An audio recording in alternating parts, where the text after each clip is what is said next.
What's up, everybody? Derek Anderson, the DA, and yeah, let me talk to y'all real quick about this guy, Rian Johnson. This is the article. A lot of you guys have already seen it, of course. Rian Johnson is even more proud of Star Wars: The Last Jedi now than he was at the release. So this guy is like doubling and tripling down on his stuff. And what's ironic here about this, it's kind of funny when you sit back and think about it. Failure, right, was the theme of The Last Jedi, right? Failure was the theme. It's kind of talking about the concept of failing at something. And you remember Yoda comes in with like the little mic drop moment, like the greatest teacher failure is. And Luke's sitting there like, oh, wow, I can't believe I missed that, you know, and all of that kind of stuff. And then this dude ain't learned.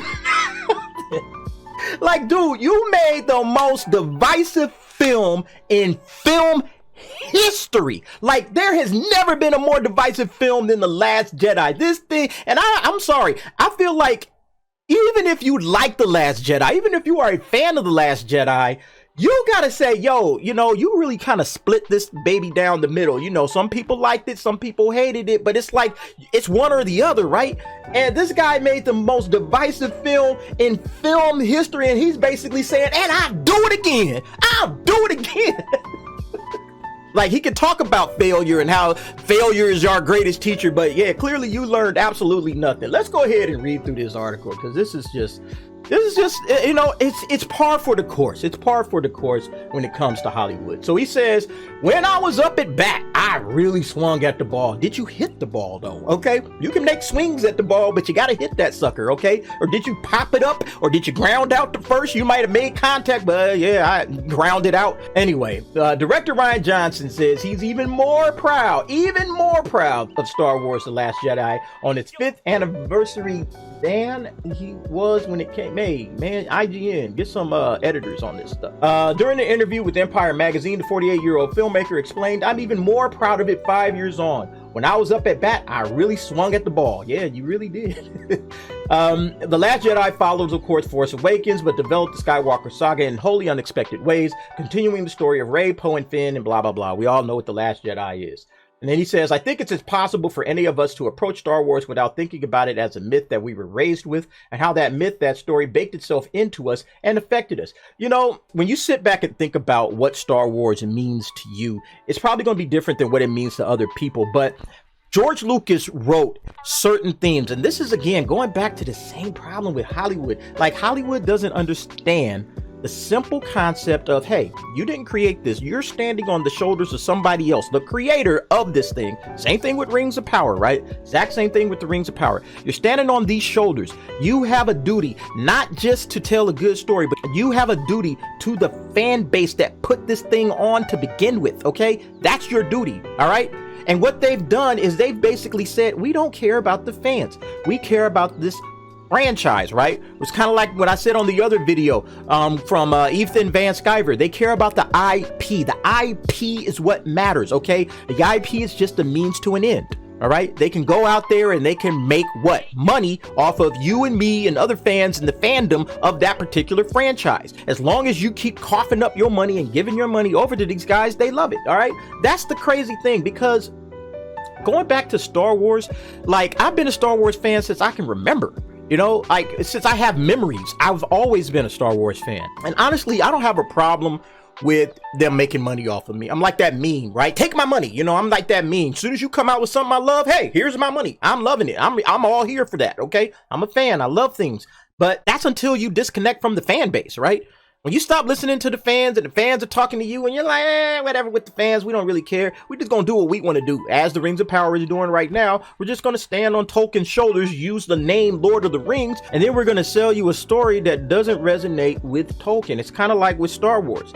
Star Wars has certain specific themes, all the way back to, you know, the very first one. Good triumphs over evil. Standing up for what you believe in, you know, in the face of overwhelming, impossible odds, right? You know, redemption, the redemption arc of Vader, you know, like that whole thing comes through. And then the Force itself, like I've always seen the Force as this idea that, you know, there's something that's great within you, right? Like kind of like how Luke, there was something great within Luke, and he just had to somehow tap into that to become greater himself, you know, to really achieve the things that he was meant to achieve. There's always something greater deep down inside of you. You just got to somehow find a way to tap into it. So when they're saying like, you know, use the force, you know, it's like, yeah, jump into that thing that's great, you know, find that way to connect with that greatness that's in you. Like, may the force be with you. Like, may you find the greatness that is within you so that you can move forward and become even better than what you already are, right? You know, I like that stuff resonated with me when I was like 5 years old, man. Like, I get goosebumps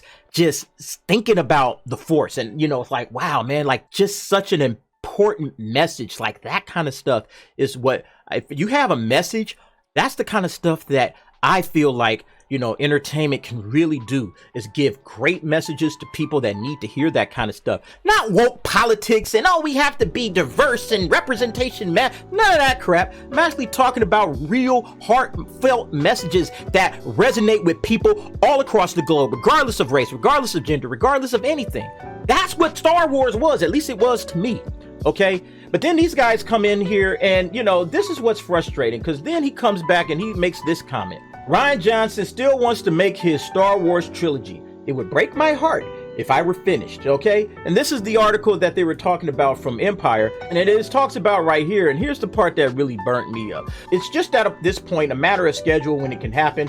It would break my heart if I were finished, if I couldn't get back in that sandbox at some point. And it's like, you know, like Star Wars to me ain't just your sandbox to play around in. Like, you owe the fans, okay? This is a fandom. You have a responsibility to millions and millions of people to do this thing right. If you jump into a Star Wars, you know, universe, and you're standing on the shoulders of George Lucas, you got to make sure that, hey, you know what? Man, George Lucas wrote an amazing thing. I got a huge responsibility to make sure that I deliver the goods, that I'm not just up here spitting whatever it is that I want to spit out of my brain. No, I got to do the creator justice, okay? I got to make a film that's worthy of his name. I got to make a film that is worthy of all the ideals that George Lucas espoused in the original Star Wars. That's what your goal is, okay? Not to play in your sandbox. You know, if you want to play in your sandbox, go make Looper 2. All right, go make Looper 2. Build out that universe. Go do what you did. Hey, that was your shit, right? You had Looper. You created Looper. Go continue with that. I'll applaud that, because at least it's original. You're not going to be stepping on something that you didn't create, that you never came up with for yourself. Okay, you can go ahead and mess up Looper. All right, do that, or make Looper great. I don't care either which way. But the bottom line is, when you're stepping into the Star Wars universe, hey, you got to step into Star Wars properly, okay? And again, this just goes back to the problems with Hollywood to begin with, okay? They see your franchises, your beloved franchises that you are a fan of, that you have loved since you were 5-year-old, 6-year-old, all the way up to your adulthood and anywhere in between, all right? You see that as a sandbox? Come on, bro. Come on, man. This is not a sandbox.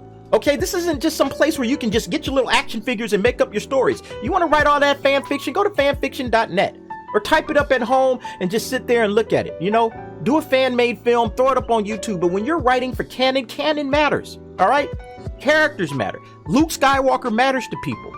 All right, and the way that he was done hurt a lot of people, and he doesn't understand that. I'll do it again. That's basically what he's saying with this article. I would do the same exact thing again.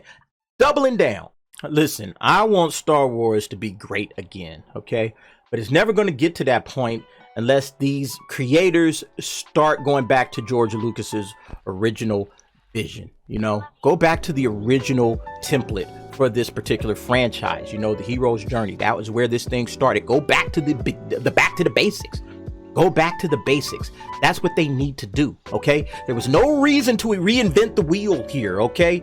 This thing was the most popular film franchise for a reason, okay? You got to go back and look at what they did. Don't just tap dance all over it and just be like, well, it's Star Wars. We slap that little label Star Wars up on there. Everybody's going to come out and watch it. You can't do that, okay? That's the reason why these franchises are stumbling and tripping over themselves, all right? Like The Last Jedi came out at possibly the height of Star Wars fandom, because Force Awakens, it set a record in the domestic box office that's probably never going to be eclipsed. That's like almost $1 billion just on the domestic side, okay? It's still number one with all of the in-game Marvel movies and everything that came out. It's still sitting on top, all right? That was the height of Star Wars fandom, that film. And I think that film is heavily flawed, okay?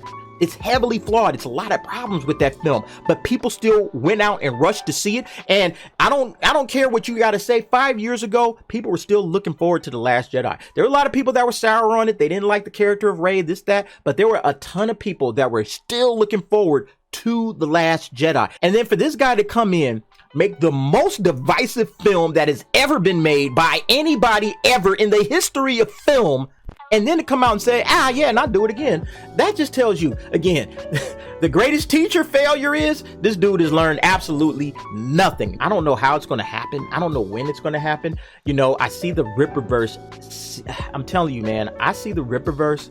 And I know I keep saying this, but I see the Ripperverse as being like the answer to this thing. I don't know how it's all going to play out. I don't know where this thing is, how it's going to fit, but somehow I see this as the answer to everything, every single problem that Hollywood is going through right now with all of these bum creatives that don't know how to create nothing on their own. I think these franchises one by one are just going to start taking L after L after L until somebody comes in and either cleans it up or that franchise is just going to die on the vine. But anyway, folks, what do you think about this situation? Rian Johnson, the greatest teacher failure is, but I ain't learned shit. Go ahead, leave me your thoughts and your opinions in the comments below, and thanks for watching.